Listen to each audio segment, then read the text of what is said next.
One night when I was decently drunk after leaving a bar, I started messaging people on Tinder. Some girl named Alicia had messaged me, so I messaged her back. She answered almost immediately, asking what I was doing that night. I said I was just leaving a bar looking for someone to hang out with. She wrote back, "You should come over and smoke." I said, "Yeah, send me your address." She sent back her address promptly. It seemed like the quickest, easiest, most ideal Tinder match a guy could ask for on a Saturday night. I called for an Uber to drop me off at that address.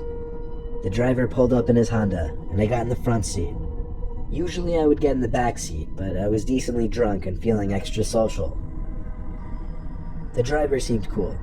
I was honest with him about where I was going, telling him I was about to meet a girl from Tinder.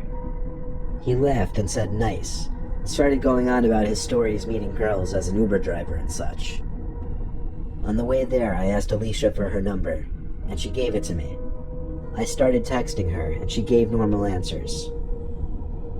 When we got to the house, the driver said the house seemed familiar to him. Had to admit it did look a little sketchy since there were no cars in the driveway and the lights were off. He told me to be careful.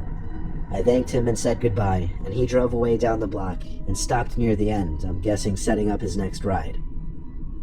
I walked up to the house and tried to ring the bell, but I didn't hear a bell from the inside, so I knocked on the door. Then I tried calling Alicia. It went to voicemail after one ring, but she texted me right after saying it's open, come inside. Then there was a knock at the window, which almost gave me a heart attack. I looked at the window, and even though there were no lights on inside, I saw the blind was slightly lifted. Someone was waving their hand on the other side of the window. Before I tried the door, a number not saved on my phone started calling me. I assumed it was Alicia, so I picked up. But instead of hearing the voice of a girl, I heard the familiar voice of my Uber driver.